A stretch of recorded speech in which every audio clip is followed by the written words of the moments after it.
Kami berterima kasih Tuhan untuk kemurahan. Kami percaya bahwa Tuhan Yesus adalah satu-satunya pintu keselamatan dalam kehidupan kami. Kami berdoa Tuhan, kiranya pengurapan-Mu, Roh Kudus-Mu menolong setiap kami hari ini, pribadi lepas pribadi yang ada di tempat ini, untuk dapat merenungkan firman-Mu. Kami menyempurnakan ibadah ini dengan perenungan akan firman Tuhan. Oleh sebab itu Tuhan, berkati setiap pribadi yang ada di tempat ini, urapi dengan Roh Kudus-Mu supaya boleh memahami dan mengerti apa yang hendak Tuhan sampaikan kepada kami lepas pribadi di tempat ini, supaya firman-Mu tidak berlalu dengan sia-sia, tetapi boleh kami tanamkan dalam kehidupan kami sehari-hari dan dapat menjadi suluh dan pedoman bagi kami. Terima kasih Bapa, di dalam nama Tuhan Yesus Kristus kami berdoa dan kami mengucap syukur. Mari setiap kita yang percaya katakan amin. Silakan duduk Bapak Ibu. Shalom. Puji Tuhan, terima kasih untuk kesempatannya yang diberikan kepada saya. Terima kasih untuk para pelayan Tuhan yang sudah melayani kita pagi hari ini. Bapak Ibu, ada sukacita, amin. Ada damai sejahtera, mari lambaikan tangan. Saya mau lihat umat Tuhan yang diberkati Tuhan. Puji Tuhan. Nah, hari ini saya akan menyampaikan firman Tuhan dengan judul hikmat. Mohon maaf, yang satu dengan judul seni memahami kehidupan. Ya, saya mengambil tema dari kitab Pengkhotbah pasal yang ketiga ayat yang ke-11. Kenapa saya bilang seni memahami kehidupan? Karena kehidupan itu adalah sebuah misteri. Betul, Bapak Ibu? Betul ya? Kehidupan itu sebuah misteri. Kenapa saya katakan misteri? Karena kita sebagai orang yang percaya tidak tahu apa yang akan terjadi ke depannya. Dalam kehidupan kita ini penuh dengan yang namanya misteri. Ada banyak hal, ada banyak peristiwa yang mungkin saat ini saya belum pahami. Dan itu akan kita renungkan bersama-sama. Nah, saya melihat Pengkhotbah pasal yang ketiga ayat yang ke-11 itu mengajarkan dua hal penting yang berkenaan dengan bagaimana seharusnya kita dapat memahami kehidupan. Sudah siap membaca firman Tuhan? Amin. Bapak Ibu, mari kita lihat Pengkhotbah pasal yang ketiga ayat yang ke-11. Bulan baru, bulan April, kita harus memiliki keyakinan tentang Tuhan, mengenai janji Tuhan. Dan hari ini saya mau mengambil tema yang tertulis di dalam kitab Pengkhotbah pasal yang ketiga ayat yang ke-11. Nah, untuk menghormati firman Tuhan, mari kita membaca ayat ini bersama-sama. Bangkit berdiri, kita bangkit berdiri. Saya undang kita bangkit berdiri, kita baca ayat ini dengan penuh dengan keyakinan. Kita baca Pengkhotbah pasal yang ketiga ayat yang ke-11.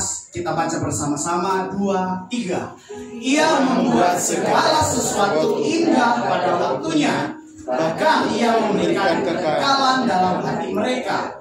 Tetapi manusia tidak dapat menyelami pekerjaan yang dilakukan Allah dari awal sampai akhir. Silakan duduk Bapak Ibu. Terima kasih sudah membantu saya. Saya melihat ada dua hal penting terkait dengan bagaimana seharusnya orang Kristen itu memahami kehidupan yang penuh dengan lika-liku dan penuh dengan misteri. Jadi ada dua hal yang diajarkan oleh pengkhotbah di sini yang berkenaan dengan bagaimana orang Kristen itu harusnya menjalani hidup sebagai orang yang percaya kepada Tuhan. Nah, dua hal penting ini saya rangkum menjadi dua poin. Poin yang pertama, Allah menetapkan segala sesuatu itu indah dan tepat waktu. Ya, frasa pertama dari kitab Pengkhotbah pasal yang ketiga yang ke-11 itu berkata, Allah ia menciptakan atau membuat segala sesuatu itu apa Bapak Ibu? Indah dan terlambat. Indah dan tepat waktu. Jadi kalau misalnya hanya indah, tidak ada tepat waktunya, berarti itu bukan janji Tuhan. Karena di sini jelas pengkhotbah berkata bahwa janji Tuhan segala sesuatu itu indah dan tepat waktu. Jadi bukan hanya indah, tapi tepat pada waktunya. Waktunya siapa? Nah, nanti akan kita pelajari nanti hal ini. Jadi yang pertama, Sebentar. Yang pertama itu Allah sudah menetapkan segala sesuatu itu indah dan tepat waktu. Kemudian poin yang kedua, Allah adalah satu-satunya yang dapat diandalkan. Frasa selanjutnya. Nah, saya akan bahas satu persatu dari ayat ini, Bapak Ibu. Kita masuk di dalam poin yang pertama. Poin yang pertama itu yang berkenaan dengan Allah sudah menetapkan segala sesuatu itu indah pada waktunya. Dikatakan di situ Allah menetapkan atau Allah membuat indah pada waktunya. Nah, kata membuat itu sama dengan menetapkan. Bapak Ibu kalau misalnya baca Alkitab ya, kalau misalnya kita comot satu ayat, maka kita harus memperhatikan konteks. Nah ya, Pak Is itu selalu mengajarkan kalau kita baca Alkitab itu selalu melihat konteks. Karena kenapa? Karena kalau kita hanya mengambil satu ayat saja, kemudian kita coba untuk menjelaskan itu, kita akan kehilangan makna aslinya. Maka salah satu cara yang paling penting itu saya perhatikan adalah memperhatikan konteks. Bapak Ibu coba perhatikan konteks dari Pengkhotbah pasal yang ketiga ayat 1 sampai yang ke-10. Pasal yang ketiga ayat 1 sampai ayat yang ke-10 itu berbicara setiap musim yang kita alami, betul ya? Di dalam ayat yang pertama, Pengkhotbah langsung berkata seperti ini. Untuk segala sesuatu itu ada apa Bapak Ibu? Ada masanya. Dan segala sesuatu yang ada di bawah kolong langit ini ada waktunya. Waktu itu bukan berbicara tentang kronologi. Waktu itu berbicara, waktu yang dimaksud oleh Pengkhotbah di sini itu berbicara tentang setiap musim. Musim dalam setiap kehidupan manusia. Ada waktunya manusia mengalami kelahiran. Ada waktunya manusia mengalami yang namanya kematian. Ada waktunya manusia tertawa. Tetapi ada waktunya manusia bersedih. Jadi yang dimaksud oleh waktu di sini itu menekankan tentang ini, Bapak Ibu. Menekankan tentang musim yang selalu kita alami. Tidak selamanya kita harus menangis, tetapi tidak selamanya juga kita bisa tertawa. Ada hal-hal yang penuh dengan kejutan dalam kehidupan kita. Makanya tadi saya katakan hidup ini penuh dengan misteri, karena kita tidak tahu yang terjadi ke depannya seperti apa. Tapi poin yang pertama yang ingin saya tekankan di sini adalah apa? Allah sudah menetapkan segala sesuatu itu indah dan tepat waktu. Katakan bersama-sama dengan saya, indah dan tepat waktu. Pahami dan imani ini bahwa Allah menetapkan segala sesuatu itu indah dan tepat waktu. Kenapa? Karena begini. Karena indah dan tepat waktu itu berbicara tentang musim yang kita alami. Betul ya? Musim, waktu Tuhan. Ketika Tuhan bilang di situ, Ia membuat segala sesuatu. Segala sesuatu itu merujuk pada masa-masa yang kita alami dalam ayat 1 sampai ayat yang ke-11. Sampai ayat yang ke-10, maaf. Di mana ada kelahiran, ada kematian, ada sukacita, ada ketika kita menangis, ada di mana kita harus mengasihi, ada masa di mana kita harus membenci. Nah, ini harus dipahami dulu. Konteksnya di sini berbicara tentang apa membenci. Segala sesuatu itu dilihat Pengkhotbah ada masanya. Maka kata segala sesuatu itu mencakup seluruh musim dalam kehidupan kita. Jadi pengertian Ia membuat segala sesuatu itu indah pada waktunya. Tuhan artinya menetapkan, sudah menentukan bahwa setiap musim yang saya alami, setiap musim yang Bapak Ibu alami itu indah dan tepat pada waktunya. Indah dan tepat waktu itu artinya apa? Indah dan tepat waktu itu saya lihat di sini adalah dua kata yang saling berkaitan, tidak bisa berdiri sendiri. Ini hebatnya Pengkhotbah. Ketika ia berkata indah di sini juga itu adalah tepat waktu. Nah, yang akan saya bahas di sini mengenai dua hal ini, indah dan tepat waktu. Bisa katakan bersama-sama dengan saya, indah dan tepat waktu. Janji Tuhan, segala sesuatu itu indah dan tepat waktu. Nah, saya akan bahas satu persatu. Karena di dalam Roma 8 ayat 28 Kemarin beberapa minggu yang lalu Bapak Gembala kita sudah menyampaikan firman Tuhan yang berkenaan dengan hal ini, bahwa di dalam segala musim yang kita alami, Allah turut bekerja dalam segala sesuatu. Dipakai lagi kata segala sesuatu. Kata segala sesuatu itu mencakup seluruh musim yang kita alami, setiap masalah yang kita alami, segala sesuatu yang berkenaan dengan apa yang kita hadapi. Bahwa dalam segala sesuatu itu Allah turut bekerja di dalamnya. Tujuannya apa? Untuk mendatangkan kebaikan. Untuk mendatangkan kebaikan bagi saya dan bagi Bapak Ibu yang ada di tempat ini. Amin. Jadi indah itu artinya mendatangkan kebaikan. Kebaikan bagi siapa? Bagi saya, bagi setiap kita yang ada di tempat ini. Indah dan tepat waktu itu berbicara tentang bagaimana Tuhan bekerja dalam hidup kita untuk mendatangkan kebaikan. Apapun masalah yang kita alami, apapun situasi yang sedang kita alami, kita harus melihat dari bagaimana Tuhan mengerjakannya dalam kehidupan kita. Amin. Maka seni memahami hidup itu yang pertama, saya katakan bahwa kita harus memahami Tuhan itu membuat segala sesuatunya indah dan tepat waktu. Karena apa? Tujuannya adalah mendatangkan kebaikan. Kebaikan bagi saya dan Bapak Ibu. Mengapa indah dan tepat waktu? Karena begini, Allah itu melihat hidup kita sempurna. Katakan, Allah itu melihat hidup kita sempurna. Saya kasih gambaran begini Bapak Ibu. Allah di dalam kekekalan melihat saya, hidup saya itu dari awal sampai akhir. Tetapi saya melihat hidup saya itu yang hanya nampak dalam pandangan saya. Pandangan saya itu terbatas Bapak Ibu. Kalau misalnya dianalogikan atau digambarkan, mungkin Tuhan itu seperti drone. Ya, ada yang tahu drone? Kamera yang dari atas itu loh, bisa melihat semuanya. Dari awal, oh Mas dia nanti lahir seperti ini, menjalani hidup seperti ini sampai akhir. Terjadi pada satu titik dalam kekekalan. Allah melihat sempurna. Allah melihat dari awal, dari bagaimana manusia itu menjalani hidup sampai nanti pada kesudahannya. Tapi masalahnya adalah manusia, saya itu seringkali melihat apa yang nampak. Apa yang saya alami hari ini itu yang saya lihat.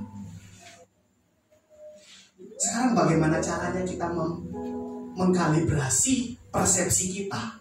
Bagaimana kita melihat dengan cara pandang Tuhan? Tuhan melihat semuanya. Kita hanya melihat seperti ini, tapi Tuhan melihat semuanya.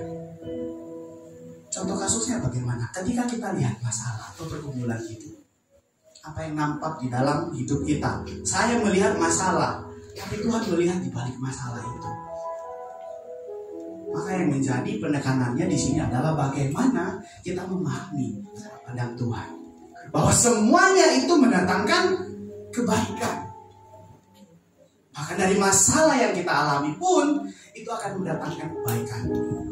Dalam pergumulan yang kita alami pun mendatangkan kebaikan bagi kita. Amin Bapak Ibu. Amin. Kemudian mengapa indah dan tepat waktu? Karena tujuannya Allah itu baik. Ingat ya, rancanganku adalah rancangan. Yeremia berkata, rancanganku adalah rancangan damai sejahtera, bukan rancangan yang mendatangkan kecelakaan. Sekalipun Yusuf dijual oleh saudara-saudaranya, Yusuf dapat berkata, Allah mereka-rekakan yang baik.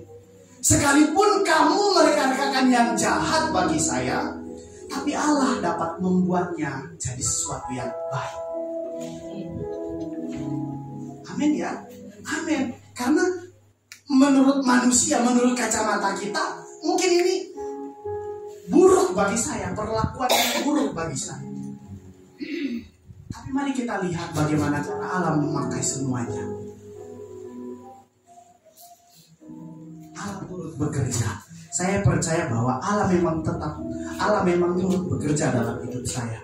Dalam segala situasi yang saya alami, saya percaya bahwa Allah tetap turut bekerja. Jadi pergumulan itu saya anggap sebagai sebuah tantangan untuk terus mendekatkan diri dengan Tuhan. Karena apa? Karena Tuhan melihat secara sempurna. Allah yang saya percayai adalah Allah yang sudah melihat dan menetapkan segala sesuatu itu indah. Tuhan, ku percaya rancangan-Mu indah. Walau apa? Walau saat ini tak ku mengerti. Ya, kita hanya lihat apa yang nampak, makanya kita gak mengerti. Maka yang dapat kita lakukan apa? Percaya melewati itu. Percaya melewati apa yang mungkin kita tidak mengerti. Kenapa ini bisa terjadi dalam hidup saya? Tidak perlu bertanya, oh Tuhan, kenapa ini harus terjadi dalam hidup saya? Percaya bahwa segala sesuatu itu mendatangkan kebaikan. Percaya bahwa segala sesuatu itu indah. Kemudian yang kedua adalah tepat waktu. Indah dan tepat waktu. Masalahnya waktu Tuhan itu bukan waktunya kita. Oh Tuhan, terlambat. Menurut manusia ini sudah terlambat. Sudah tidak bisa diobati lagi. Aduh, sudah parah. Tapi waktu Tuhan itu indah. Indahnya itu tepat pada waktunya. Tepat pada waktunya. Tepat.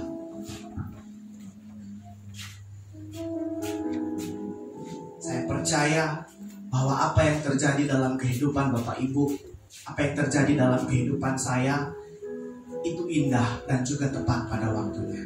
Mungkin saat itu memang saya belum mengerti. Mungkin Bapak Ibu belum memahami dan mengerti kenapa ini terjadi. Tapi percaya bahwa itu indah dan tepat waktu. Tepat waktu menurut Tuhan. Tidak pernah terlambat dan tidak pernah terlalu cepat. Tak pernah terlambat kuasa Tuhan untuk menolong setiap kita. Katakan bersama-sama, Tuhan tidak pernah terlambat. Tuhan tidak pernah terlambat. Pertolongan Tuhan itu tepat waktu. Saya, Bapak, mohon maaf Pak, saya ngambil kesaksian tentang bagaimana Pak Is. Itu kalau misalnya di grup itu kan, ini kan sudah mendekati berapa hari ya Pak? Harusnya kan sudah belanja parcel ya. Tapi selalu di share. Aduh, kekurangan dana itu. Kalau misalnya minnya, kalau saya ya Pak, kalau misalnya minnya 2 juta, minnya itu 2 juta, dengan total yang harus dipenuhi itu 10 juta, 15 juta, minnya 2 juta gitu, masih aman kira-kira ya Pak. Oh aman, 2 minggu ini 2 juta kurang.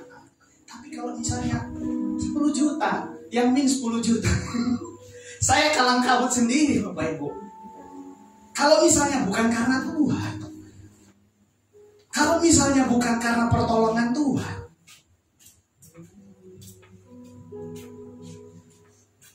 saya yakin Bapak Ibu yang ada di tempat ini pernah mengalami situasi-situasi di mana Bapak Ibu sudah melakukan segala sesuatu, bahkan menurut Bapak Ibu ini sudah terlambat. Tapi pertolongan Tuhan itu indah dan tepat pada waktunya. Artinya apa Bapak Ibu? Tuhan adalah Tuhan yang kita percayai, adalah Tuhan yang memegang kendali dalam kehidupan kita. Rancangannya itu mendatangkan damai sejahtera dan tepat pada waktunya. Rancangan Tuhan itu bukan hanya yang terbaik, tapi juga mendidik kita untuk percaya. Ku percaya janji-Mu ajaib. Ajaib itu karena apa? Ajaib itu karena di luar nalar kita. Tidak dapat kita pahami. Tapi itulah yang terjadi. Maka kehidupan kita itu adalah kehidupan oleh karena anugerah. Amin. Hidup kita setiap hari itu karena kebaikan Tuhan. Hidup kita setiap harinya itu karena kemurahan Tuhan. Karena kita hidup dari hari ke hari karena anugerah Tuhan. Pertolongan Tuhan selalu tepat pada waktunya, bahkan baru setiap hari.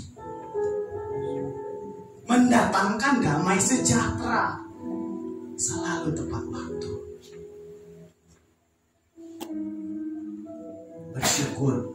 Bersyukurlah satu-satunya cara yang dapat kita lakukan dengan apa yang sudah kita lihat. Jadi yang pertama itu ketika kita melihat kehidupan, bagaimana kita memahami kehidupan. Yang pertama kita harus menyamakan bagaimana cara pandang kita dengan Tuhan. Amin. Kita melihat yang nampak di sini, tapi Tuhan itu melihat secara keseluruhan. Jadi kita harus menyamakan persepsi kita dengan Tuhan.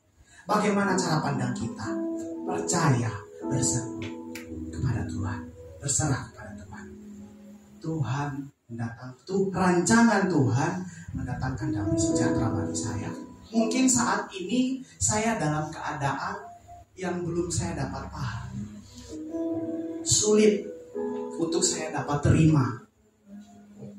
Tapi mari kita melihat bagaimana Tuhan melihat hidup kita.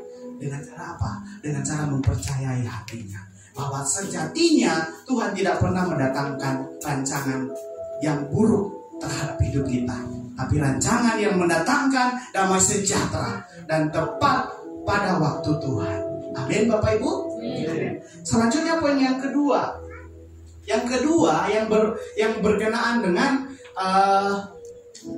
bagaimana cara kita memahami kehidupan itu. Yang kedua itu poinnya begini. Satu-satunya yang dapat diandalkan.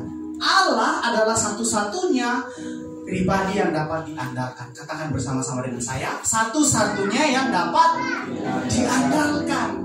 Nah, poin ini saya bangun dari frasa selanjutnya yang dikatakan begini. Poin selanjutnya dikatakan begini.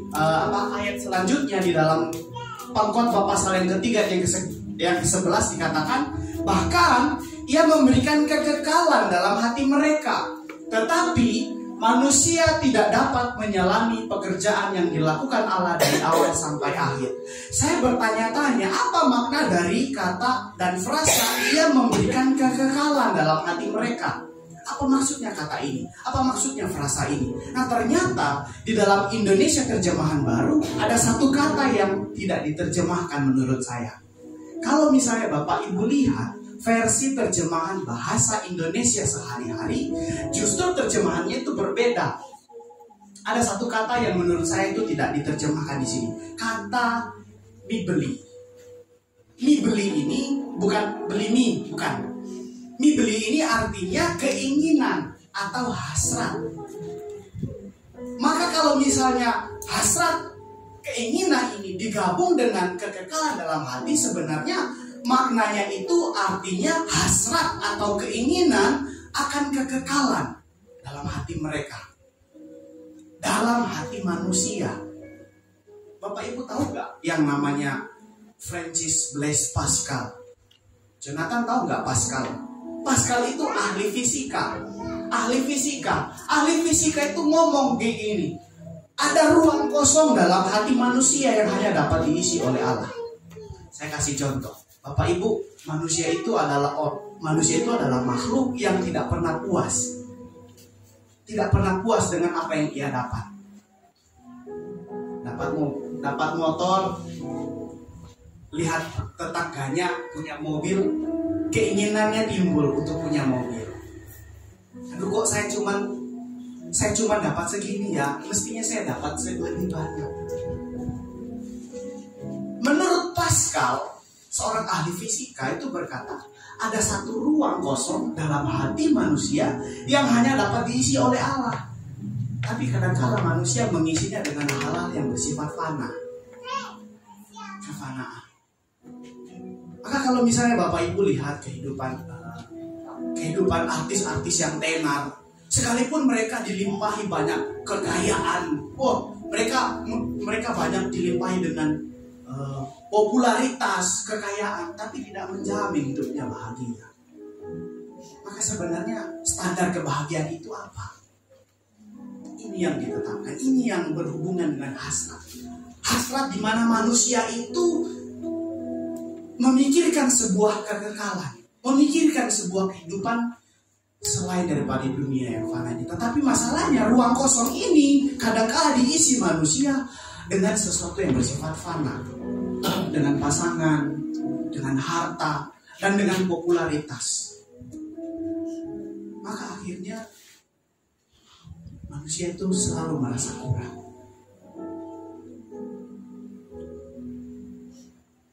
Hari ini kita belajar untuk bagaimana memprioritaskan Tuhan dalam hati kita.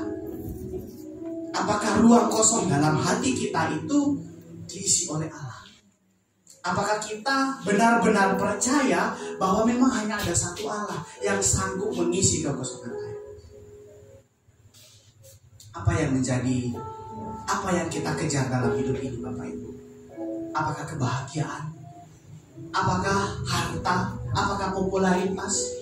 Semuanya bersifat fana. Tapi kalau kita melihat bagaimana cara pandang Tuhan, maka kita harus percaya bahwa hanya ada satu pribadi yang dapat diandalkan dalam dunia, dalam kehidupan yang penuh dengan misteri. Siapa itu? Allah. Allah yang merancang segala sesuatunya yang baik bagi kita adalah pribadi yang dapat kita percayai. Amin, Bapak Ibu. Amin. Maka kalau kita melihat bahwa hanya ada satu-satu, kalau kita melihat bahwa Allah adalah pribadi yang dapat kita andalkan, kita akan belajar untuk tetap tunduk di dalam Tuhan. Apapun situasi yang kita alami, percaya. Karena kita tahu siapa yang kita andalkan. Tidak ada yang dapat benar-benar memuaskan kita selain Tuhan.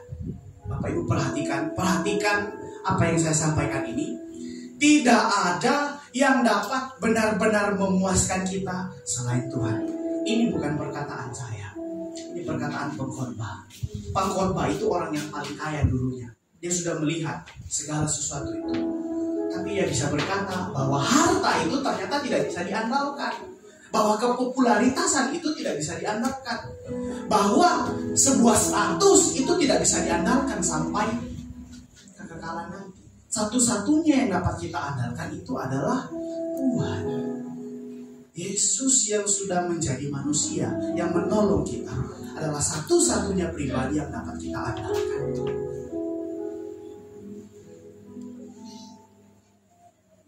Dia adalah satu-satunya pribadi yang dapat diandalkan dalam hidup yang penuh dengan misteri. Perhatikan, Yesus adalah satu-satunya pribadi yang dapat kita andalkan. Amin, Bapak Ibu. Nah, saya menutup khotbah saya hari ini dengan kesimpulan begini. Menjalani hidup yang penuh dengan ketidakpastian, hanya ada satu hal yang pasti. Bagaimana kita menjalani hidup yang penuh dengan ketidakpastian? Yang pertama, mempercayai bahwa segala sesuatu itu ada dalam kendali Tuhan. Amin. Segala sesuatu itu ada dalam kendali Tuhan. Segala musim yang kita alami itu ada dalam kendali Tuhan. Ada dalam pengawasan Tuhan. Jadi kalau kita lihat, aduh terlambat Tuhan, menurutku ini belum waktunya. Belum waktunya, Yogi. Ada waktunya. Ada waktu Tuhan. Kemudian mengandalkan Dia dalam keterbatasan kita. Mengandalkan Tuhan dalam keterbatasan kita. Dalam dunia yang tidak pasti ini, mengandalkan Tuhan dalam keterbatasan kita. Karena hanya Tuhan yang dapat kita andalkan. Hanya Tuhan yang dapat kita percayai di tengah situasi yang tidak menguntungkan. Musim boleh berubah, Bapak Ibu. Musim hidup kita boleh berubah, tapi kasih setia dan penyertaan Tuhan tetap untuk selama-lamanya. Tetap andalkan Tuhan dan tetap mempercayai apa yang Tuhan kehendaki dalam kehidupan. Tuhan Yesus memberkati. Mari kita satu di dalam doa. Kita berdoa. Bapa, kami mengucap syukur Tuhan untuk berkat dan penyertaan-Mu. Kami percaya bahwa Tuhan tidak pernah terlambat untuk menolong kami. Kasih setia Tuhan senantiasa tepat pada waktunya. Pertolongan Tuhan indah dan tepat pada waktunya. Kami percaya, kami berdoa, kiranya Tuhan senantiasa menguatkan kami supaya kami boleh kuat menjalani kehidupan kami yang penuh dengan misteri. Kami berharap kepada Tuhan yang pasti, yang dapat kami andalkan. Sebagai satu-satunya pribadi yang dapat kami andalkan dalam kehidupan kami. Terima kasih ya Bapa. Di dalam nama Tuhan Yesus Kristus kami berdoa, kami mengucap syukur. Haleluya.